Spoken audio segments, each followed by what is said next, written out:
मंत्र पाठ। ओम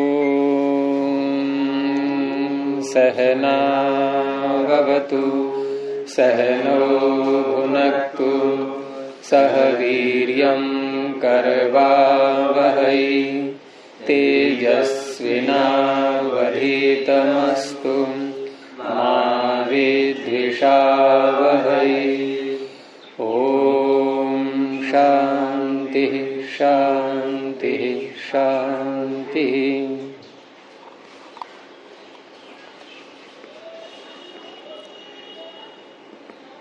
प्रथमावृत्ति की 60वीं कक्षा आप सभी का स्वागत है। पीछे सर्वनाम संज्ञा का प्रकरण पूरा हो गया है, तो पीछे के सूत्र में से कोई प्रश्न है किसी का तो बोलिए। मेरे को ये शंका है कि जब उन्होंने ऊपर विकल्प से द्वंद्व श्वास में विभाषा जैसी ने ये कर दिया कि विकल्प से सर्वनाम संज्ञा होगी, तो ये वाले सूत्र फिर उससे विशेष क्यों बनाए? कौन से सूत्र? अगले वाला 32वां 33वां 34वां 35वां सबके विषय अलग अलग हैं। द्वंद्वेचा ने क्या, आप द्वंद्व समास की बात कर रही हो? द्वंद्वेचा सूत्र की या विभाषा जसी की? हाँ, तो विभाषा जसी ने किसको विकल्प कहा था? हाँ, जस के पर रहते, और वो भी द्वंद्व समास में। जस के पर रहते द्वंद्व समास में। तो क्या प्रश्न है आपका, बोलो। पहले ये समझ लो कि विभाषा जसी ने क्या किया है। आप जो है ना विभाषा जसी को अगले सूत्रों से जोड़ रही हो। विभाषा जसी ने क्या किया है? विभाषा जसी ने द्वंद्व समास में सर्वनाम संज्ञा का विकल्प किया है। इतना समझ में आ गया? विभाषा जसी ने द्वंद्व समास में, बल्कि सर्वनाम संज्ञा का विकल्प नहीं, निषेध का विकल्प किया है। द्वंद्वे च से जो निषेध दिखा दिया गया था, उस निषेध के विषय में इसने कहा कि जस प्रत्यय परे होगा तो सर्वनाम संज्ञा विकल्प से होगी। अब आपका प्रश्न है कि फिर अगले सूत्र क्या कर रहे हैं? ये अगले सूत्र द्वंद्व समास को नहीं ले रहे। हो तो क्या स्पष्ट? विषय अलग है उनका। द्वंद्वे की अनुवृत्ति आगे नहीं है। अब द्वंद्वे की अनुवृत्ति तो समाप्त हो गई, ये केवल विभाषा जसी तक ही है। आगे सूत्र जो शब्द आ रहे हैं, ये अपने अपने जो शब्द सूत्र में दिए हैं, उन शब्दों की जस प्रत्यय परे रहते विकल्प से सर्वनाम संज्ञा करेंगे। तो इन सूत्रों में अब जो आगे दिए हैं इन्होंने, इन सूत्रों में कुछ शब्द ऐसे हैं जो कि सर्वनाम संज्ञा सर्वादिगण में आते हैं। जैसे इसी को ले लें आप, प्रथम चरम तयाल पार्थ कतिपय नेमाश्च। तो इसमें कितने पड़े शब्द? प्रथम चरम तय अल्प अर्ध कतिपय नेम। इनमें नेम शब्द ये तो आता है सर्वादिगण में। तो सर्वादिनी सर्वनामानी से सर्वनाम संज्ञा प्राप्ति ही है। इसने कर दिया जस में विकल्प। तो इस विभाषा को क्या कहेंगे? प्राप्त विभाषा या अप्राप्त विभाषा है? प्राप्त विभाषा। नेम में प्राप्त है। लेकिन अन्य जो शब्द आ रहे हैं, प्रथम चरम इत्यादि, ये तो सर्वादिगण में नहीं आते। इनकी तो सर्वनाम संज्ञा प्राप्त नहीं थी, और इनकी भी ये जस प्रत्यय पर रहते विकल्प से कर रहा है। तो ये विभाषा कैसी हो गई? अप्राप्त विभाषा। तो इन सूत्रों में ही चलेगा, प्राप्त विभाषा और कुछ अप्राप्त विभाषा, दोनों प्रकार से। जैसे हम प्रथम शब्द का ही रूप बनाएं यदि, तो जस में तो आपने सर्वनाम संज्ञा करके बोल दिया प्रथमे, प्रथमः, प्रथमौ, प्रथमे, और प्रथमा भी बनेगा। लेकिन चतुर्थी के क्वेश्चन में क्या बनेगा? कहाँ पहुंच गए आप? सप्तमी स्त्रीलिंग का क्यों बोल दिया? प्रथमाय, बालकाय, ठीक है। पंचमी में प्रथमात, तो वहां लग रहा है क्या सर्वनाम स्मय इत्यादि, यानी कि सर्वादिनी सर्वनामानी सर्वनाम संज्ञा नहीं कर पाएगा, वहां सर्वादिगण में है ही नहीं। तो आपकी जो शंका थी वो दूर हो गई या नहीं? आपका था ये प्रश्न कि द्वंद्वे विभाषा जसी ने जब विकल्प से कह ही दी सर्वनाम संज्ञा, तो ये सूत्र फिर क्यों कह रहे हैं कि जस परे रहते विकल्प से होती है? विभाषा जैसी भी तो जस परे रहते विकल्प से कर रहा है। हो गया उत्तर? ये विशेष है इसलिए नहीं समझ में आया आपके? अभी विभाषा जैसी द्वंद्व समास को लिए हुए है। यहाँ कहाँ है द्वंद्व समास इन सूत्रों में? अरे प्रथमा उदाहरण है या द्वंद्व समास का है ये? प्रथम में द्वंद्व समास है क्या? अकेला ही तो है ये। तो आपको किस बात का द्वंद्व है यहाँ?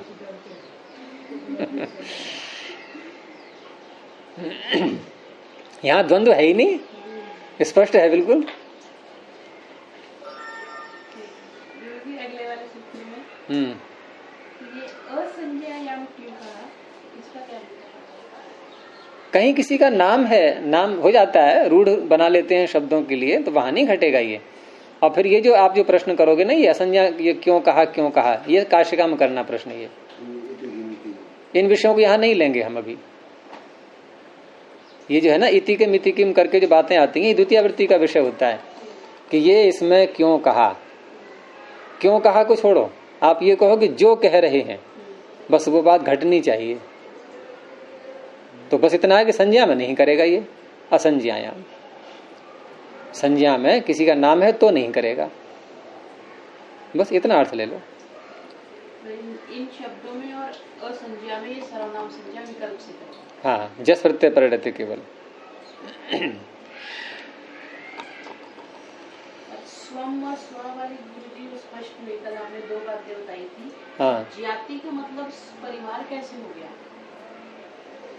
ज्ञाति स्व शब्द के इन्होंने दिए हैं 3 अर्थ। एक ज्ञाति, एक धन और एक आत्मीय, जिसमें अपनापन होता है। ये आत्मीय आख्या से आ रहा है।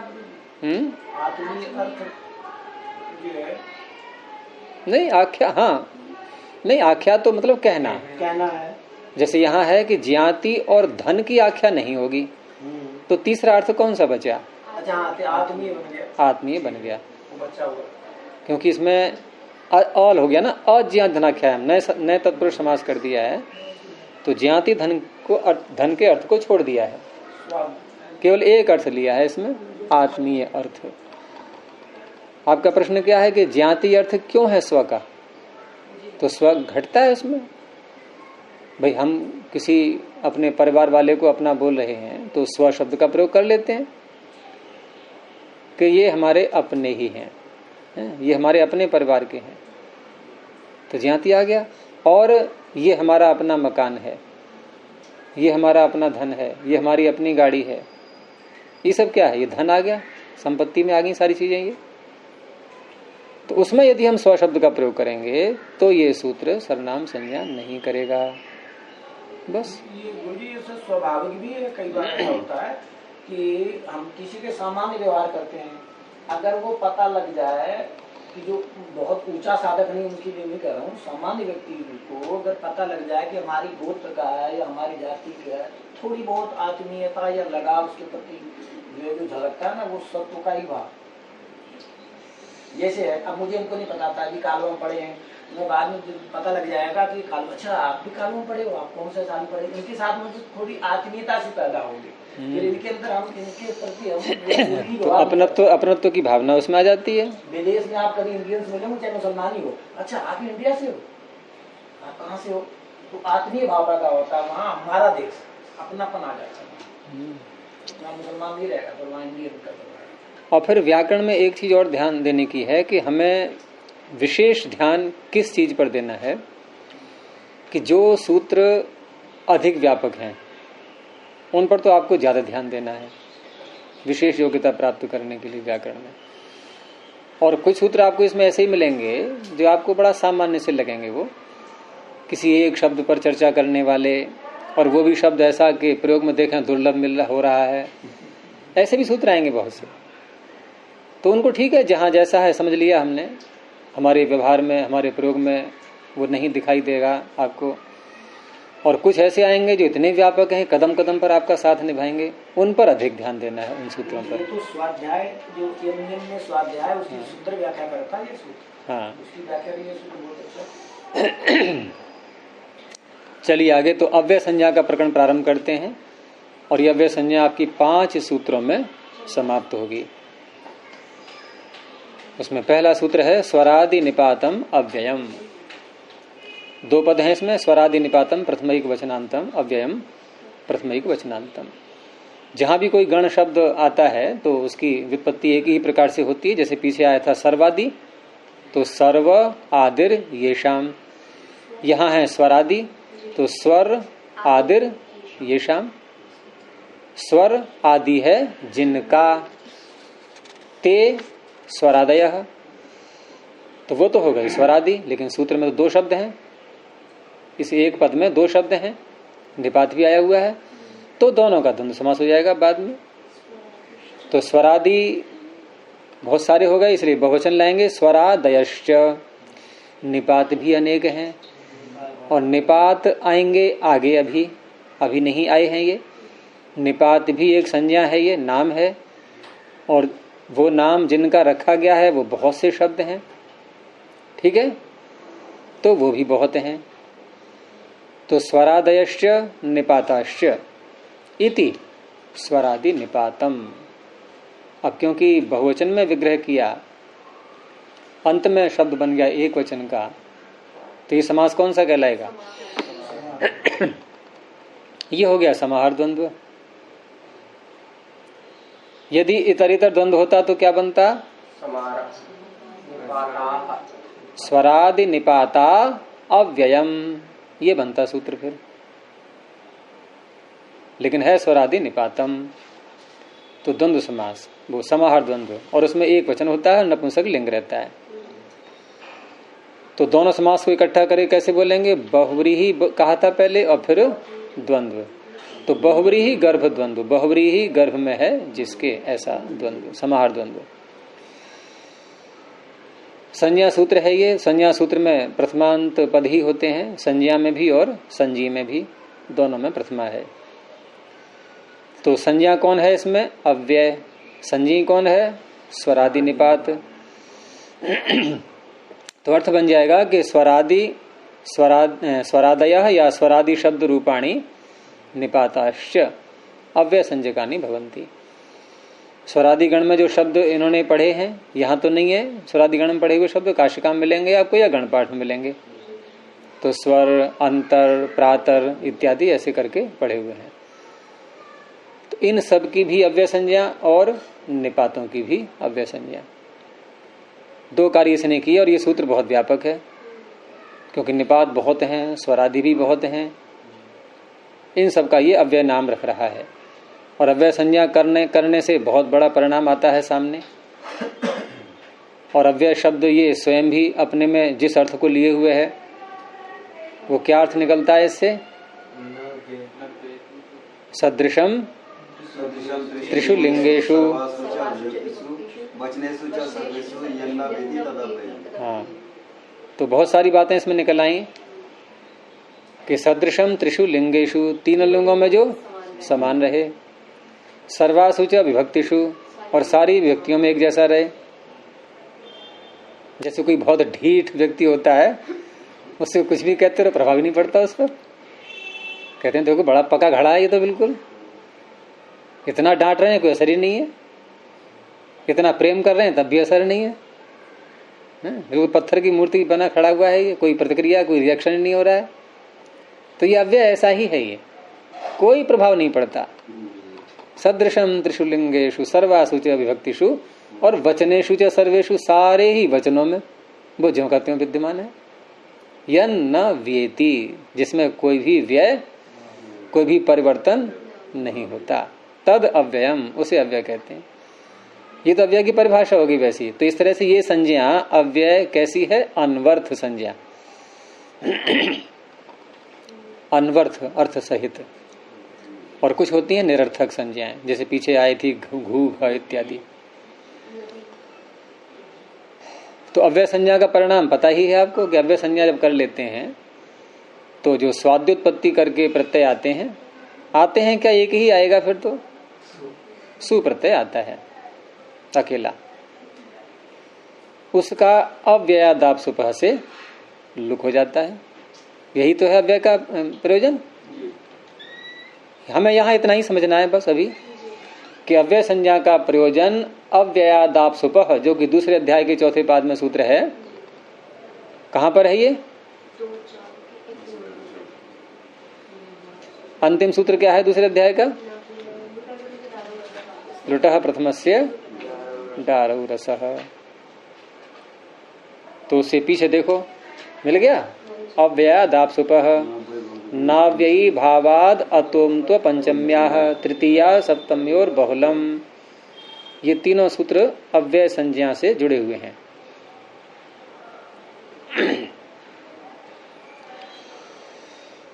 तो यहां जैसे पहला शब्द क्या है, इस सूत्र का उदाहरण पहला क्या बनेगा? तो पहला शब्द ही है इसमें स्वर।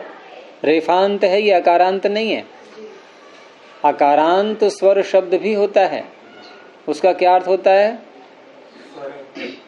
स्वयं राजन्त इति स्वराः, और वो घटता है अच में। प्रत्याहार की दृष्टि से अच, अच को स्वर कहते हैं। और ये क्या है शब्द? स्वर, हलंत है ये। तो उसमें भ्रांति मत पैदा कर लेना कि अकारांत और हलंत को एक मान लो। भूर्भुवः स्वः, यहाँ कौन सा शब्द है, हलंत या अकारांत? हलंत वाला, यानी स्वरादिगण का ही है ये। और ये अव्यय भी हो गया फिर। तो हम यदि मंत्र का पदच्छेद करें कि भूर्भुवः स्वः, और जैसे हम यहाँ सूत्रों में करते हैं कि इस व्यक्ति का और ये वचन, तो वहां उस मंत्र में स्वः को कैसे बोलेंगे? कौन सी व्यक्ति, कौन सा वचन? कुछ नहीं है। सदृशम त्रिशूलिंगेश, अव्यय है। और यहाँ सूत्र में भी ऐसे बहुत से शब्द आएंगे जहां व्यक्ति वचन बताते हैं। वहां एक चीज और बतानी पड़ेगी आपको बीच बीच में कभी कभी, क्या? अव्ययम, वहां अव्यय लिखा जाएगा। जैसे व्यक्ति वचन लिखने के लिए 2 अंक लिखते हैं, एक व्यक्ति का अंक पहला, दूसरा वचन का अंक। और वहां क्या लिखा होगा? अ, शून्य आगे, अव्यय। तो भूर्भुवः स्व में ये स्वर। ऐसे ही हम बोलते हैं स्वर्ग, स्वर्ग नरक। तो स्वर्ग क्या है? ये स्वर, यही है स्वरादिगण वाला स्वर। अब बात है इसका अर्थ क्या है। तो स्वर का क्या अर्थ होता है? ये न देवरुग्रा पृथ्वी च दृढ़ा ये न स्वः स्तभितम। स्वर का व्यान किया, स्वर की व्याना। हाँ, वो भी है, वो भी है। और दूसरा स्वः का अर्थ सुख। ये न स्वः स्तभितम, यहाँ स्वर का अर्थ सुख ही है, मोक्ष लोक, मुक्ति का लोक। ये स्वर, ये स्वर का शब्द है। स्वर मंत्र में ये न देवरुग्रा में, ये अपने स्वर, स्वर्ग शब्द दिया ना, स्वर्ग में। हाँ, ये स्वर स्वक का अर्थ है। स्वः गच्छति अस्मिन, जिसमें सुख को प्राप्त करते हैं, वो स्वर्ग हो गया। गच्छति का प्राप्त करना भी अर्थ होता है। ठीक है, तो उदाहरण इसका बन जाएगा स्वर, प्रातर, बस यही बनेंगे, ऐसे ही बोलेंगे। अब विसर्ग इसलिए नहीं किए हैं उदाहरण में इन्होंने, क्योंकि विसर्ग की कोई प्रसंग आएगा तो कर लेंगे। पदांत है, अवसान है, तो विसर्ग हो जाएगा। लेकिन यूं ही बोले तो केवल स्वर और प्रातर। प्रातर भी शब्द ऐसा ही है, ये भी अव्यय है। और निपात में निपात संज्ञा कहाँ से प्रारंभ होती है? प्राग रीश्वरान निपाताः, चौथे पाद में आएगा। तो वो तो निपात संज्ञा का अधिकार सूत्र हो गया। फिर उसके आगे जो सूत्र प्रारंभ हो रहे हैं, वहां से निपात संज्ञा किन किन की होती है वो गिना दिए गए हैं। तो सबसे मुख्य सूत्र है निपात संज्ञा के प्रकरण में, सबसे मुख्य सूत्र कौन सा है? चादयो सत्वे। ये बहुत बड़ा गण है चादी। और चादी का पहला शब्द क्या है? च। तो च का नाम क्या है? निपात। ऐसे ही बहुत से उसमें लिखे हुए हैं, च, वा, ह, अह इत्यादि। ये सब निपात संज्ञा इनकी होती है। और उन निपातों की ये अव्यय संज्ञा करेगा। निपात संज्ञा करने मात्र से सुप्रत्यय नहीं हट जाएगा। निपात संज्ञा हो गई, निपात संज्ञा होने पर अव्यय संज्ञा करने का हमें अधिकार मिल गया। अब तो अव्यय संज्ञा करने के बाद अब सु प्रत्यय को हटा देंगे, अव्ययादाप सुपह। तो च वा अह ह इत्यादि ये बन जाएंगे। ठीक है, इसमें सिद्धि कोई नहीं। और आगे तद्धितश्चा सर्व विभक्ति ही, तद्धितः प्रथमैक वचनांतम च अव्ययपदम। देखो बोलते हैं च अव्ययपदम, और आ गया। अभी समझ में आ गया ये च अव्यय कैसे है, किस सूत्र से है? स्वरादि निपातम अव्ययम, इससे अव्यय संज्ञा हो गई। तो ये स्वरादि गण में आ रहा है कि निपात है? निपात है, इसलिए हो गया। यानी कि च के आगे सु आया था। जब पाणिनि ने सूत्र बनाया तो च के आगे सु प्रत्यय आया था, लेकिन अव्ययादाप सुपह ने हटा दिया। और आगे है असर्व विभक्ति ही प्रथमैक वचनांतम। समास में समास वाला पद इसमें यही है अकेला, असर्व विभक्ति ही। तो असर्व विभक्ति ही का विग्रह करते हैं, नए समास है ये, लेकिन नए समास को थोड़ा खोलना होता है, एक लंबा वाक्य बनाना होता है जिससे स्पष्ट हो जाए अर्थ। नहीं तो ऐसे बोल देंगे हम न सर्व विभक्ति ही असर्व विभक्ति ही, इतने से बात स्पष्ट नहीं हुई। तो न उत्पद्यते सर्वा विभक्ति ही यस्मा, सारी विभक्ति जिससे उत्पन्न नहीं होती, सारी विभक्ति जिससे उत्पन्न नहीं होती। तो ये तो हमें बहुवचन बोलना चाहिए फिर, सारी विभक्ति या विभक्तियां, सारी एक एक करके। तो सारी क्यों कहेंगे फिर सीधे ये कहते हैं कि जिससे विभक्ति उत्पन्न नहीं होती। फिर तो एक भी नहीं होगी, एक का भी नहीं। अच्छा, तो सर्वा शब्द का क्या अर्थ है? सर्वा शब्द का अर्थ क्या है? सभी। एक है क्या अनेक है? तो ये क्वेश्चन कैसे है? जाति यहाँ कहाँ से आ गई? सर्वा कोई जाति है क्या? ये समूह में से एक के लिए व्यक्तिगत में लिया जाता है। देखो पहले ये पकड़ो कि विभक्ति किसे कहते हैं। विभाग को विभक्ति नहीं, संज्ञा सूत्र लाओ सीधा। विभक्तिश्च किसकी अनुवृत्ति आ रही है इसमें? सुपह की। और किसकी आ रही है?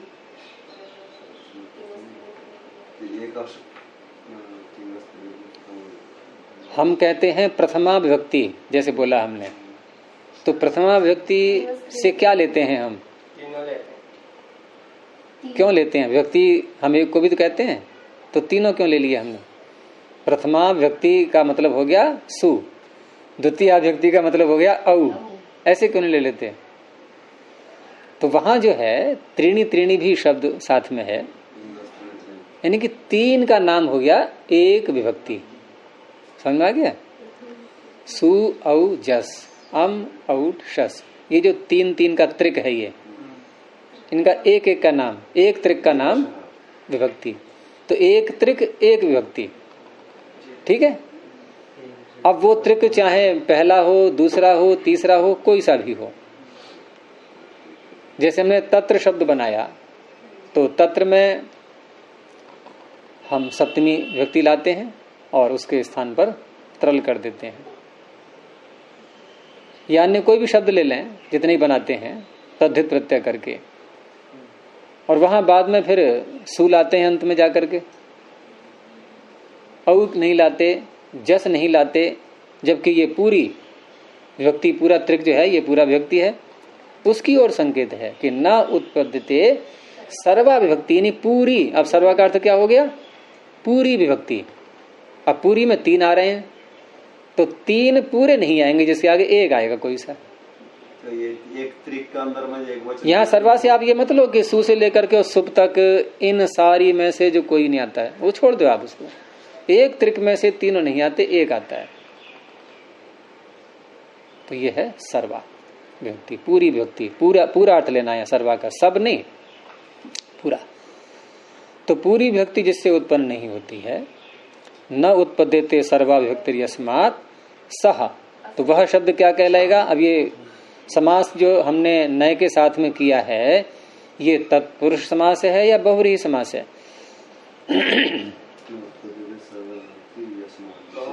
बहुव्रीहि है। यस्मात् बोल दिया ना। हम सर्वनाम शब्द का जब प्रयोग करते हैं किसी के साथ में ऐसे तद या यद का या इदम का, तो बहुव्रीहि समास की पहचान होती है ये।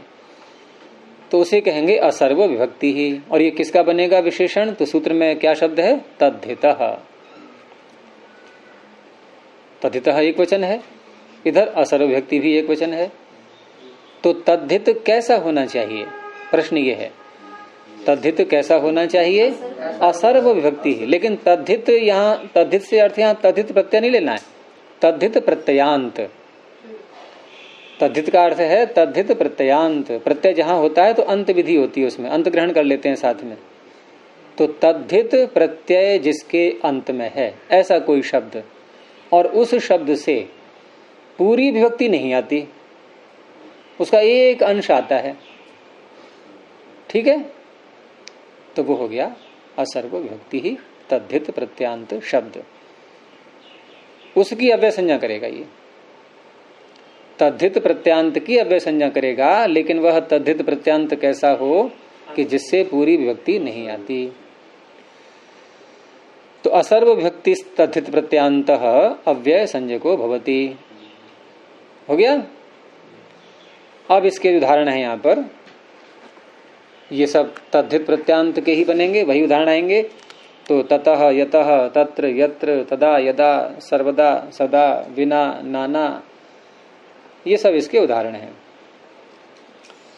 अब यहाँ थोड़ा सा एक और ये समझ लेते हैं कि तद्धित प्रत्यय तो बहुत सारे हैं, चौथे अध्याय से लेकर के 5वें अध्याय तक।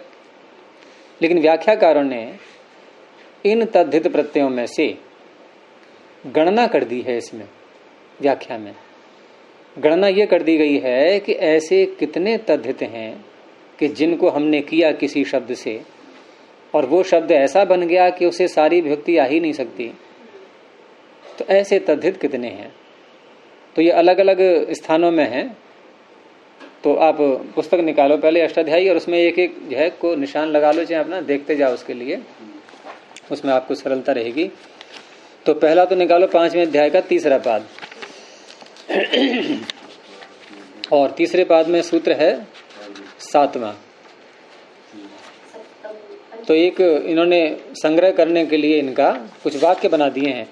तो पहला वाक्य बना दिया गया है तस्लादयः प्राक् पाशपः। तस्लादयः प्राक् पाशपः अर्थ क्या हो गया? पाशप से पहले पहले तक तसिल आदि प्रत्यय, ये ऐसे तद्धित हैं जिनसे विभक्तियां सारी नहीं आती। और उसमें पहला सूत्र बनेगा आपका 7वां सूत्र 3रे पाद का, पंचम्यास तसिल। मिल गया। अब पंचम्यास तसिल से लेकर के और जहां सूत्र आता है 47वां सूत्र इसी पाद में, याप्य पाशप, तो इससे पहले पहले तक लेंगे तो ये पाशप भी उसमें सम्मिलित होगा या नहीं? उससे पहले ये नहीं होगा। तो कहां तक लेंगे? ए धाच्य तक।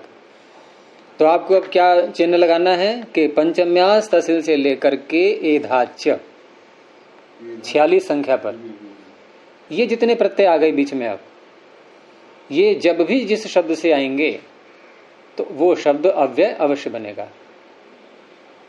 ठीक है, पहला हो गया। ये पहला है तस्लादयः प्राक् पाशप, ये हो गया। अब दूसरा प्रकरण, इसमें पहुंचो आप चौथे पाद में 5वें अध्याय के 42वें सूत्र में। और यहां इन्होंने एक वाक्य बनाया कि शस प्रभृतिभ्यः प्राक् समासांतेभ्यः। चतुर्थ अध्याय, चतुर्थ पाद का था मैंने 5वें अध्याय का। सारे 5वें अध्याय में मिलेंगे आपको। चतुर्थ अध्याय में तो कोई आएगा, वो बाद में बताऊंगा मैं आपको। अधिक जो है 5वें अध्याय में ही है। 5वें अध्याय के चौथे पाद में जो सूत्र है 42वां, बहुवल पार्था छस कारका दन्य तरस्याम, यहां से प्रारंभ करके और हमें पहुंचना है, क्योंकि वाक्य है शस प्रभृतिभ्यः प्राक् समासांतेभ्यः। तो प्राक समासांतेभ्यः समासांत 68 संख्या पर जो प्रारंभ होता है सूत्र, और ये समासांत प्रकरण जो है ये पाद के अंत तक जाता है। फिर ये समासांत जो प्रकरण है ना, ये समास करके प्रत्यय करते हैं, ये वो प्रकरण है।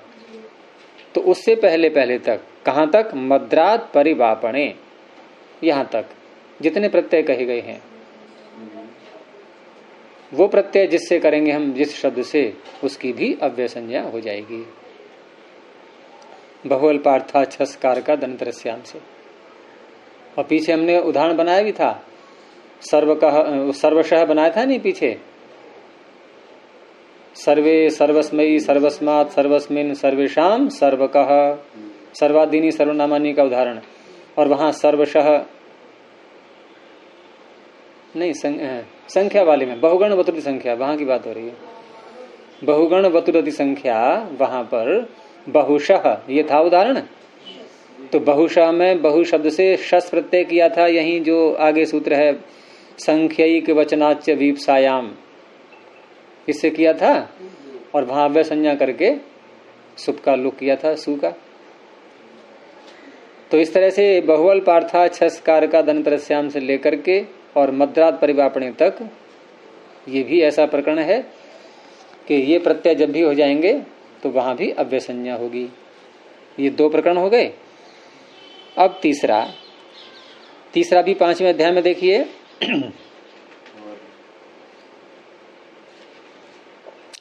तो तीसरा 5वें अध्याय में है, इसमें वाक्य है इनका मानतः, मकारांत प्रत्यय आते हैं 2।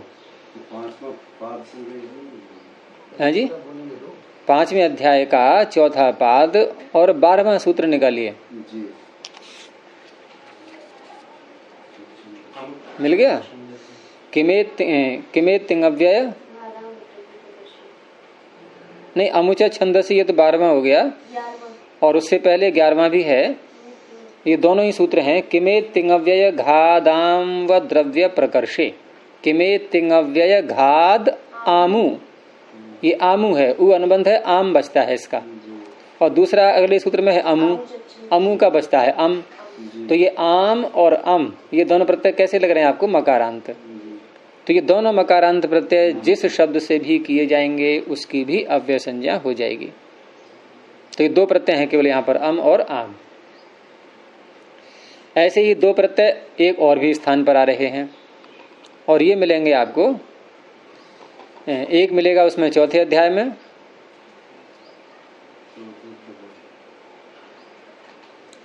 एक प्रत्यय उसमें तसी, और ये तसिष्य सूत्र ये 4थे अध्याय में आता है। 4थे अध्याय के 3रे पाद में 113 संख्या पर तसिष्य मिला। तो ये तसी प्रत्यय जिससे हो जाएगा उसकी भी अव्यय संज्ञा होती है। ये एक एक प्रत्यय गिनती हो रही है। ऐसे ही दूसरा है वती प्रत्यय। एक वती प्रत्यय आपको 5वें अध्याय में मिलेगा, पहले पाद में। 4थे अध्याय वाला, 4थे अध्याय के 3रे पाद में 113 संख्या, 4 3 113 केवल सूत्र है तसिष्य। मिल गया? तो ये प्रत्यय जिससे करेंगे उसकी भी जैसे आप हरिद्वार से आए, अब इसको यदि हम बोलें कि मैं हरिद्वार से आया, क्या बनेगी संस्कृत इसकी? तसी प्रत्यय करके पंचमी के अर्थ में होता है तसी भी। तो अहम हरिद्वारतः आगच्छम, ठीक है, आगतवान। तो हरिद्वारतः ये अव्यय बन गया, इसकी अव्यय संज्ञा हो गई तजतष्टा सर्वव्यक्ति से। क्यों? तसी प्रत्यय कर लिया इसलिए। ये प्रत्यय वो गिना रहा हूं मैं जिनको करके तजतष्टा सर्वव्यक्ति ही अव्यय संज्ञा कर देगा, और केवल तद्धित ही हैं सारे प्रत्यय, ये तद्धित प्रत्ययों को ही लेता है।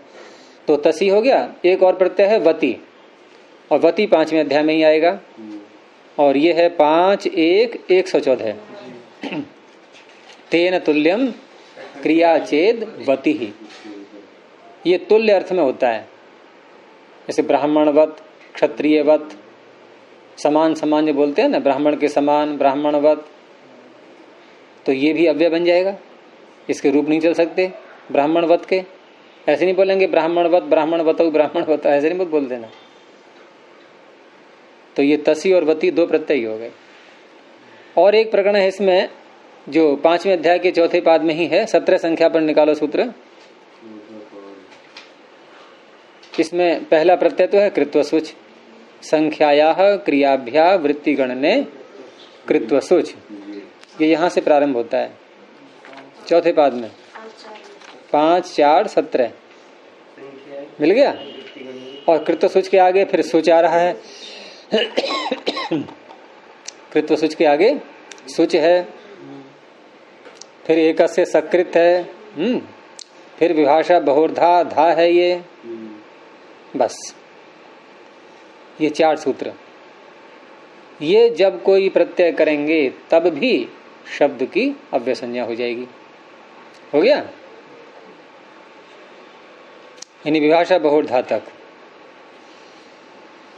और 2 प्रत्यय और हैं बस अंतिम, और ये 2 प्रत्यय एक ही सूत्र में आए हुए हैं। सूत्र है आपका 5वें अध्याय के हैं, हाँ, ये भी सकृत अव्यय होता है। एक शब्द के स्थान में सकृत आदेश और सुच प्रत्यय, प्रत्यय तो सुच ही है वहां पर, यानी प्रत्यय गिनती करेंगे आप यहाँ पर कितने बनेंगे, देखो कृत्व सुच, सुच, आगे धा, बस 3 प्रत्यय हैं। ये 3 प्रत्यय भी असर्व विभक्ति तद्धित कहलाते हैं। अब 2 प्रत्यय और रह गए, एक ही सूत्र में है 5वें अध्याय का 2रा पाद 27वां सूत्र। और बहुत प्रसिद्ध शब्द बनते हैं दोनों उससे, जैसे विना, नाना इत्यादि बोलते हैं ना, तो सूत्र है वे नयभ्याम ना नायौ न सह। ये न सह इस अर्थ में होते हैं दोनों प्रत्यय। किस अर्थ में? न सह, साथ नहीं, न सह, साथ नहीं, इस अर्थ में होता है ये। तो विना का क्या अर्थ है? इसके बिना, बिना का अर्थ क्या है? साथ नहीं है। ना ना, ये भिन्न है, ये भिन्न है, कोई साथ नहीं है। भिन्न भिन्न भिन्न अर्थ में लेते हैं नाना, नाना प्रकार के लोग, भिन्न भिन्न प्रकार के लोग। तो न सह, कोई साथ नहीं है। तो विनय भ्याम नानायौ न सह, प्रत्यय क्या है दोनों ये? ना और नाए। एक में यहां लगा हुआ है, एक में नहीं है। ना और नाए, ये 2 प्रत्यय। तो बिना शब्द की अव्यय संज्ञा हो जाएगी। अब तयतशा सद्भक्ति से हो गई, तो बिना अव्यय बन गया। ये क्यों बन गया? इससे ना प्रत्यय किया था वी शब्द से।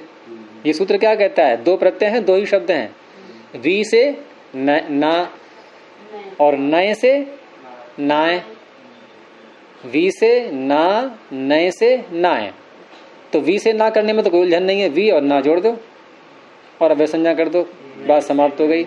और नय से नाय करेंगे तो नय में भी अनुबंध और नाय में भी अनुबंध, दोनों को हटा दो, क्या रह गया? नना। तो नाना कैसे बन गया? क्योंकि नाय में यकार लगाया ही इसीलिए गया है, वृद्धि करने के लिए। अचोड़नी थी, तद्धित का प्रकरण है ये। तद्धितेषु अचाम आदेह, एक ही अच वादी है, अंत जो भी कुछ है। तो ना क्या होगी? वृद्धि हो गई। ना ना, एक तो ना पहले से ही ना था, और दूसरे ना को भी उसने अपने जैसा बना लिया, ना ना। एक नाना बोलते हैं नानी के नाना, एक ये नाना है, भिन्न भिन्न, अलग अलग, पृथक, न सह, साथ नहीं।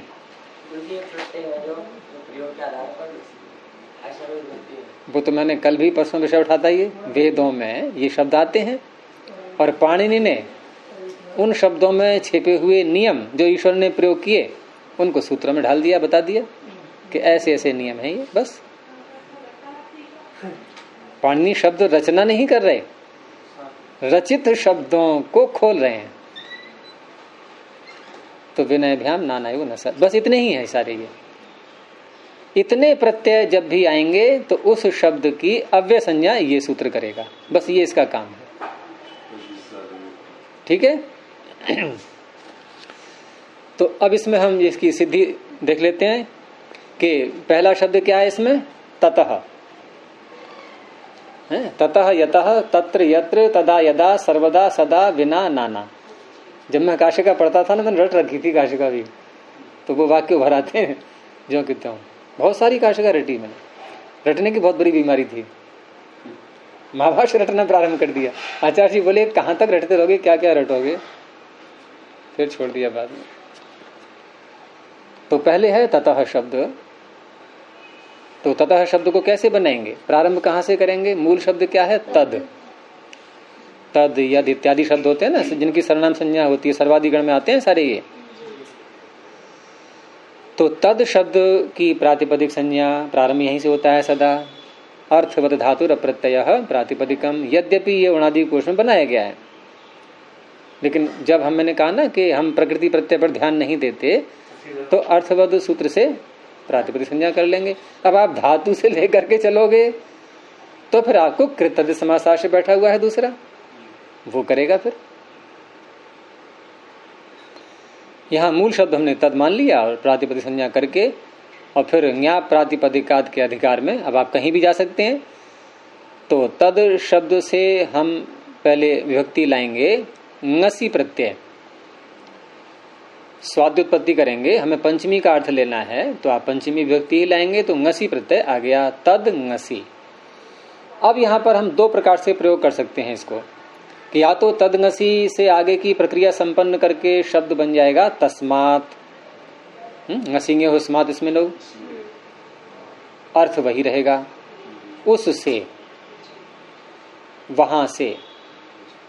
अब दूसरा प्रकार एक और, कि हम ngसी प्रत्यय करके हम स्मात इत्यादि आदेश न करके और सीधा सूत्र ले आए पंचम्यास तसिल, पंचम्यास तसिल। अब जो प्रकरण मैंने गिनाए थे अभी, जहां जहां अव्यय संज्ञा होती है जिन प्रत्ययों को करके, उन प्रकरणों में ये पहला ही प्रकरण है जहां से ये सूत्र उठाया गया है, पंचम्यास तसिल। 5वें अध्याय में जहां तीसरा पाद प्रारंभ होता है, ये प्राग दिशो विभक्ति ही, इसका नाम विभक्ति भी है, ध्यान रखना। ये जो हम तसिल प्रत्यय करने जा रहे हैं, इसका नाम विभक्ति भी है। और विभक्ति होने से क्या क्या लाभ होगा वो चीज अलग रही। तो ये जो तसिल प्रत्यय है, ये पंचम्यास तसिल, सूत्र ने क्या कहा, पंचम्यंत प्रातिपदिक से, लेकिन प्रातिपदिक मात्र नहीं, ऊपर से अनुवृत्ति किसकी आ रही है, नहीं, व्यक्ति संज्ञा तो है।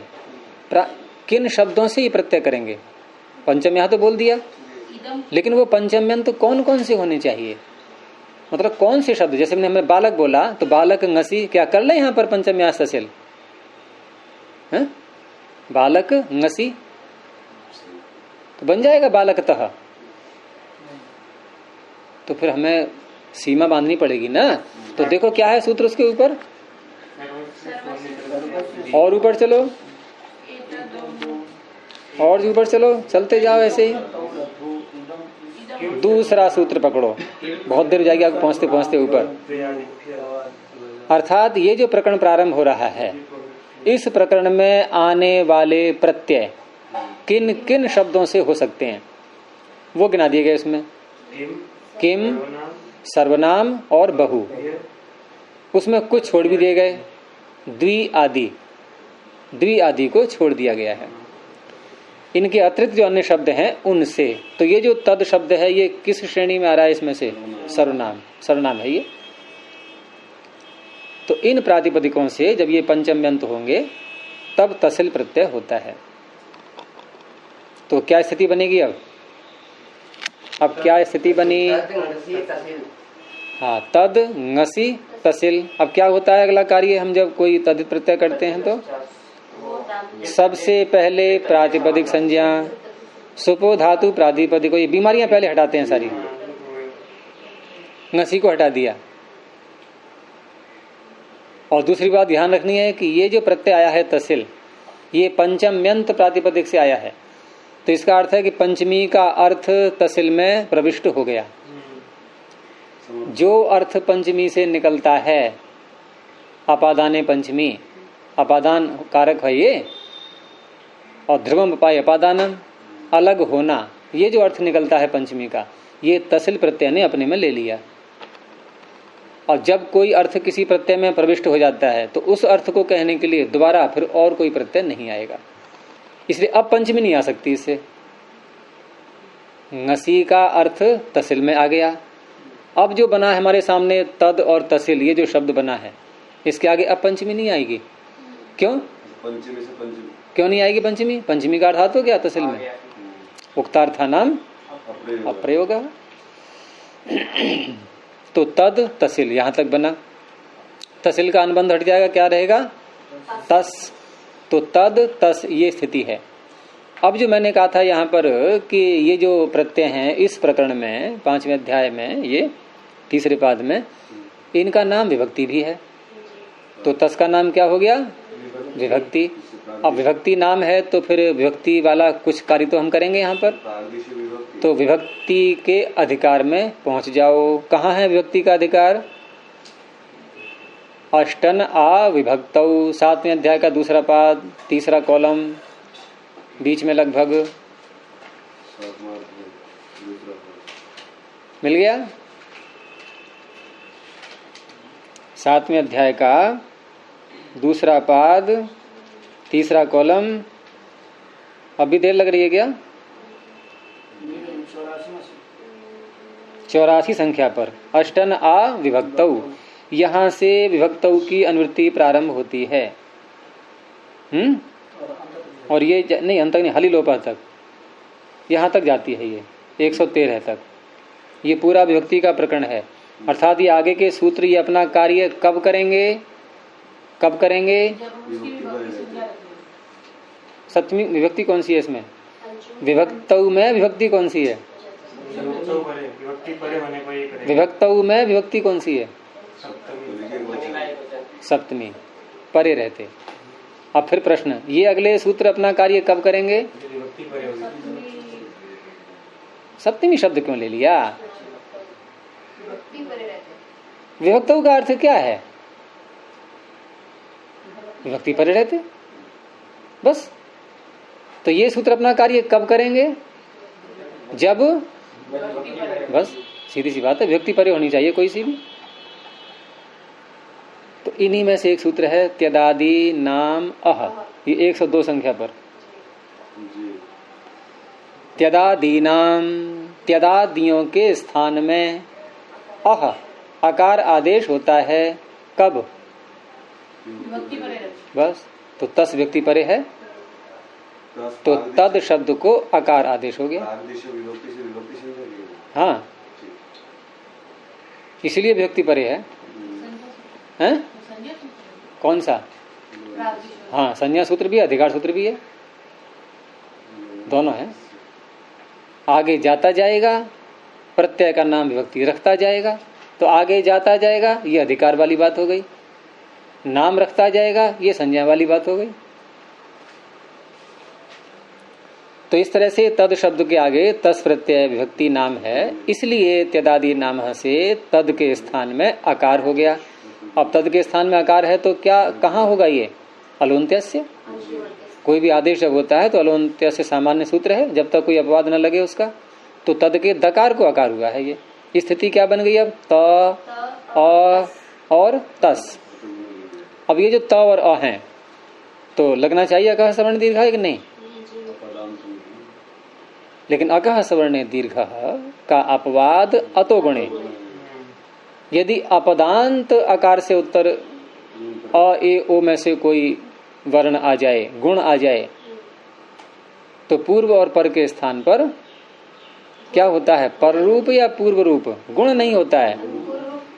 गुण परे रहते, अतो गुणे सप्तमी है। आकारांत से उत्तर, आकार से उत्तर, आकारांत नहीं, आकार से उत्तर गुण परे रहते पूर्व पर के स्थान पर क्या होगा? पूर्व रूप या पर रूप है? ऊपर देखो क्या है सूत्र के, पुस्तक साथ में रखा करो। देखो पूर्व रूप प्रारंभ होता है अमी पूर्वा से। हाँ जी। अमी पूर्वा जो है ना, जो चौथा कॉलम जहां से प्रारंभ होता है, और यहाँ है एंगी पर रूपम, ये चल रहा है, ये आ रहा है ऊपर से। तो दोनों अ मिलकर के ये जो द के स्थान में अ किया था ये रहेगा, या त में जो अ किया था ये रहेगा, जो त में अ है ये रहेगा, ये कहाँ उत्तर हुआ? हाँ, द के स्थान में जो अ किया है वो रहेगा। हालांकि दोनों का स्वरूप एक जैसा ही है, कोई झगड़े की बात नहीं है कि इसमें झगड़ा क्या भाई कोई सा कर लो, नहीं, नियम तो फिर भी पकड़ना पड़ेगा हमें, नहीं तो कहीं आपको भ्रांति भी जाएगी। मान लो हमें पचे बनाना है, पचते पचेते पचनते, पचसे पचे थे पचध्वे और पचे। अब पचे में ई को तो हमने ए कर लिया है, टेता अपने बदानाम टेरे से, उधर शब्द का अ भी है, तो अ और ए। अब यहाँ पर में आगे नहीं आगे, हम अगर पूर्व रूप कर लें तो क्या बनेगा? पच, और पर रूप करेंगे तो पचे। तो नियम का पता रहना चाहिए। तो दोनों आकारों को मिलकर के पर वाला आकार जो दकार के स्थान में हुआ है ये रह गया, ये रह गया। अभी मत बोलो, एक नया आया है पर जैसा,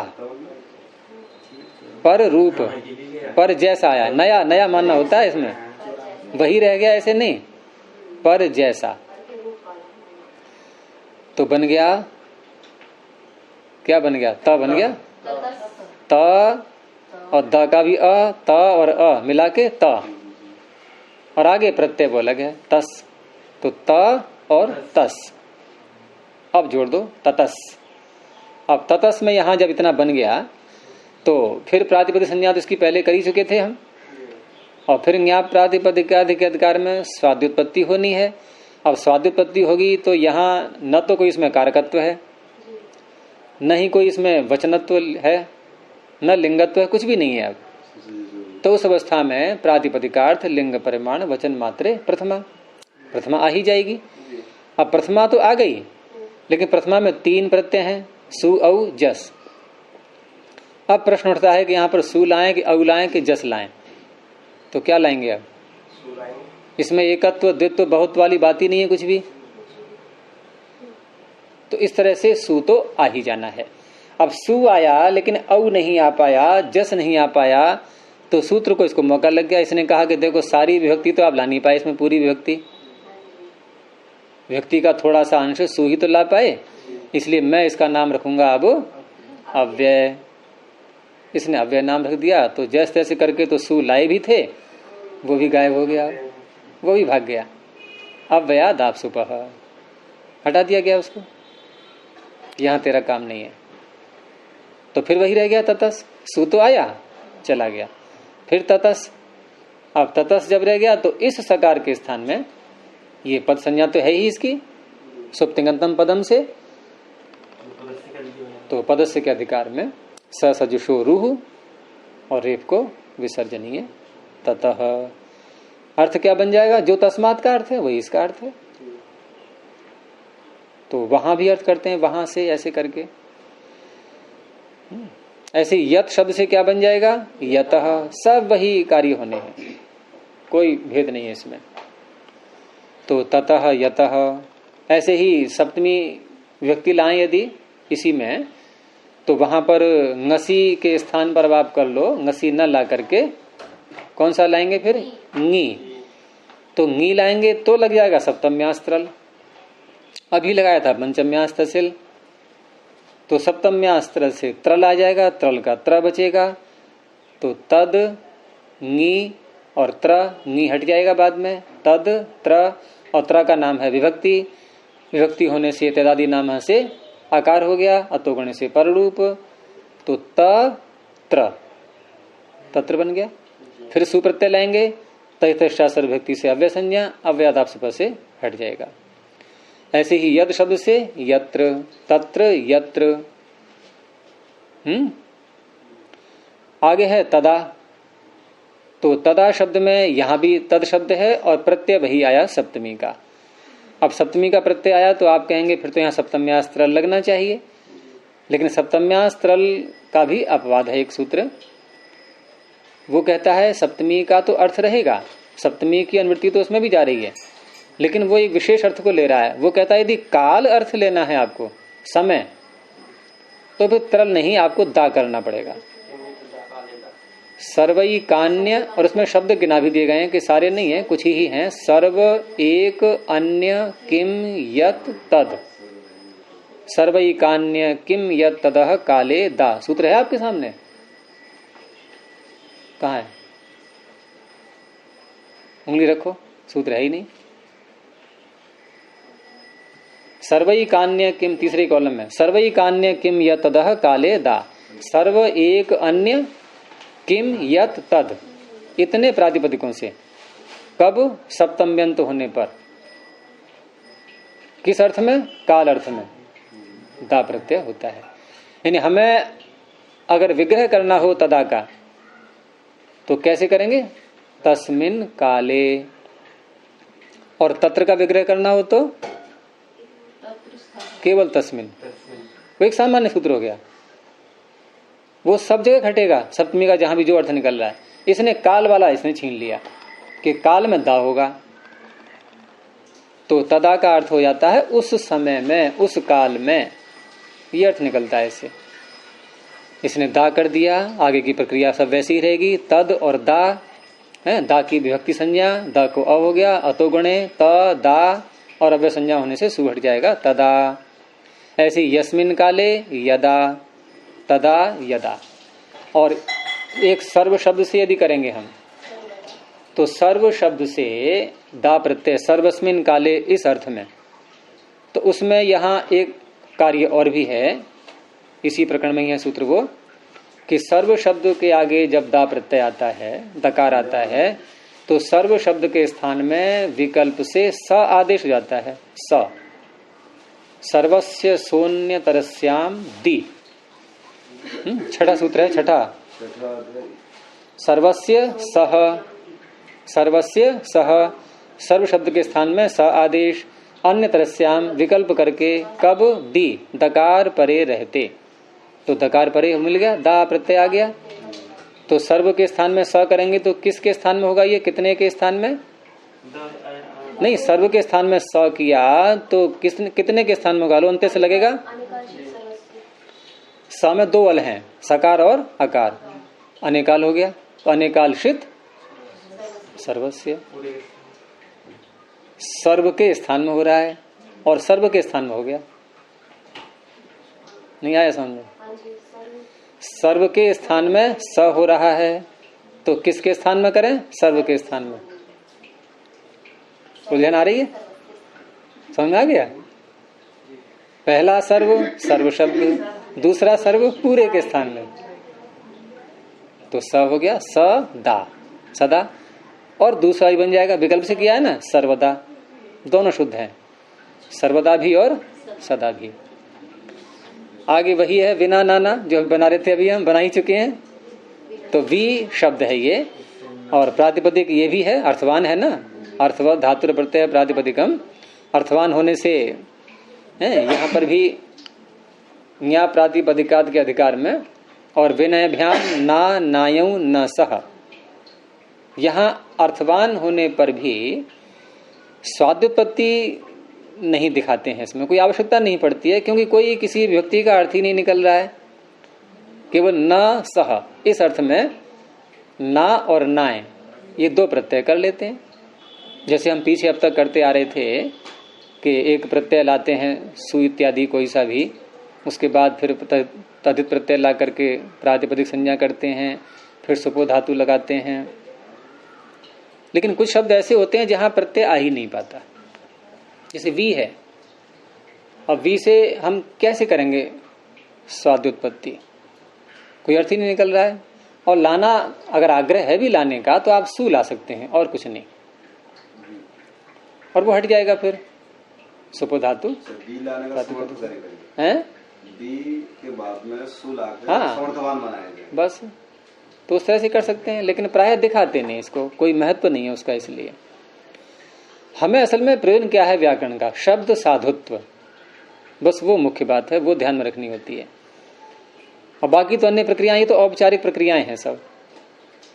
और न्याय दर्शन में ये विषय आई था कि किसी के स्थान में कोई भी आदेश नहीं होता है, कोई विकार तो होता नहीं है, सब नित्य हैं, अपने अपने स्थान पर हैं। हाँ, उसकी जगह ये प्रयोग कर लिया, यही तो हो रहा है। तो वी शब्द से ना प्रत्यय हो गया। अब इसके बाद ये प्रातिपदिक है, फिर सुप्रत्यय आएगा और तैतस्या सर्वभक्ति से अव्यसंज्ञा होने से वो हट जाएगा, उसको हटा देंगे, उसमें कोई बात नहीं है। और ना से करेंगे तो तैतस्यामादे से वृद्धि पहले बताई थी मैंने, वैसे ही करके ना ना नय नाय दोनों अनुबंध हट गए, न ना। और नाय के इंगित होने से तथितेश वचामादेह से वृद्धि हो जाएगी न को, तो ना ना। उसके बाद जब सुप्रत्यय लाएंगे उसका लुक हो जाएगा अव्यसंज्ञा होने से, विना नाना। ये सूत्र भी आपका पूरा हुआ। नए शब्द है, उससे नाय प्रत्यय हुआ, तो नए में यकार अनुबंध है, न रह गया। नाय में भी यकार अनुबंध है, ना रह गया। तो ये जो ना प्रत्यय है ये कैसा है? इंगित। और इंगित प्रत्यय जब होता है और वो भी तद्धित हो, तद्धित भी है ये, तद्धिता सूत्र से तद्धित संज्ञा भी है इसकी। तो इंगित यदि तद्धित हो और वह प्रत्यय परे हो तो जो अंग है उसके आदि अच को वृद्धि हो जाती है। तद्धितेषु अचाम आदेह, उसमें एक ही अच है, वही आदि है, वही अंत है, सब कुछ वही है। ना में अ है नहीं है, उसको वृद्धि हो गई ना ना, यानी कि बिना वृद्धि के क्या बनेगा? नना। वही नाना बन गया है बस वृद्धि होकर के। तो ये 2 सूत्र हो गए अभिसंज्ञा के, 3 और रह गए अभी, ये फिर देखेंगे। प्रणव ध्वनि। ओ